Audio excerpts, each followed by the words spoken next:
জয়গুরু বন্ধুরা, সকাল সকাল বাসনপত্র নিয়ে কুয়ার পার্কে চলে এসেছি বাসন ধোয়ার জন্য। আর যেহেতু হালকা হালকা ঠান্ডা আছে, সেই কারণে মাথার মধ্যে একটা এটাকে কি বলে, রুমালটাকে বেঁধে নিয়েছি।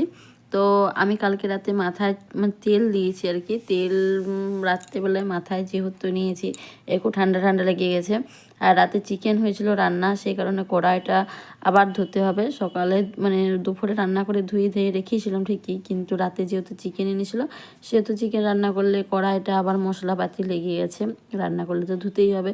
তো যাই হোক, সকালবেলাতে আগে বাসনগুলো ধোবো, তারপরে বাকি তো সমস্ত কাজ পড়ে আছে। আর জাস্ট এই ঘুম থেকে উঠে বাথরুম থেকে বেরিয়েছি আর ব্রাশ করেছি, আর অন্য কোনো কাজ হয়নি। আর বড় ছেলে এই ঘুম থেকে উঠেছে, আর ওকেই বললাম দেন একটু ফোনটা, ছোটো একটা ভিডিও বানিয়ে, ওই তাই ভিডিও বানিয়ে দিচ্ছে। যাই হোক, সকালটা বাসন মাজা দিয়ে শুরু করলেও প্রচুর কাজ পড়ে আছে। কখন কি করব জানি না, তার উপরে আজকে রান্না আছে। তো সকালবেলায় রান্না করতে হবে, তো কাটাকুটি বাটাবাটি অনেক কাজই আছে, কম বেশি করে একটা সংসারে যা কিছু থাকে আর কি। তো দেখো, আমি চান হয়ে গেছে, পুজো দেওয়া হয়ে গেছে, এবার আমি রান্না করছি। আর এই যে মাছ ভাজছি। তো সকালবেলা বাসির কাজ সেরে রান্না করা, তার মধ্যে যদি মাছ আনে তো অবস্থা একদম খারাপ হয়ে যায়। কিন্তু খেতে তো হবে, খাবার জন্য সব কিছুই মানতেও হবে। আর এই দেখো, আজকে উচ্ছা এনেছে, অনেক দিন পরেই কটা উচ্ছা এনেছে। যাই হোক, উচ্ছা অনেক দিন পরে এনেছে যখন, উচ্ছা তো একটু ভাজা করতে হবে, কারণ গরম গরম ভাত উচ্ছে ভাজা খেতে ভীষণ ভালো লাগে। কিন্তু এই যে উচ্ছে আনা এখন শুরু হলো আর কি, কারণ হালকা হালকা গরম পড়েছে, হালকা হালকা ঠান্ডাও আছে। তো এই ওয়েদারে হয়তো উচ্ছেটা এই ফার্স্ট টাইম আমার বাড়িতে এলো। এবার শুকতে হবে, এবার অনেক অনেক বড় বড় করলা উঠবে গ্রীষ্মকালের বাজারে আর কি। তো এবার অ্যাভেলেবেল তিতো পাওয়া যাবে।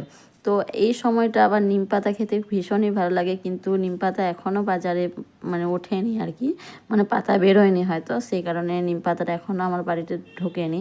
আর এই যে সজনে শুঁটি, কাঁচকলা, এ সমস্ত আজকে এনেছে আর কি বাজার থেকে।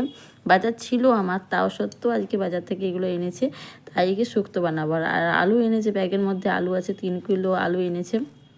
তো একবার একটু বেশি করে আলু নিয়ে চলে এলে কী হয়, অনেক দিন যায়। আর আলুটা কম বেশি খরচা হয় আর কি। কম বেশি কেন, বেশিই খরচা হয়, যেহেতু আমার হাজব্যান্ডের সুগার আছে, সেহেতু আলুটা বেশি খরচা হয়। তো এটা মজা করেই বললাম। ও হয়তো আলু খায় না ঠিকই, কিন্তু বাড়ির সকলে তো আলু খায়। তো আলু যদি ভাজা করি, অল্প আলু ভাজা আমাদের কোলায় না, আর বড়মাসেও অল্প স্বল্প খায়। আর এই যে কাঁচকলাটা কেটে নিচ্ছি শুক্তার জন্য। তো এইখানে বাটির মধ্যে জল রেখেছি, জলে আগে ধুচ্ছি, তারপরে কাটছি, তাহলে পরে আর ধুতে আমার হবে না। কাজটা একটু এগিয়ে নিচ্ছি। আর কাটার পরে সবজি ধুলে বলে যে ভিটামিনটা অনেকটা চলে যায় আর কি। যাই হোক, আমি বলি না, অনেকে বলে আর কি, সেই কারণে এটা টিপসটা ফলো করছি। আর এই সন্ন্যাসটি পেরে নিচ্ছি।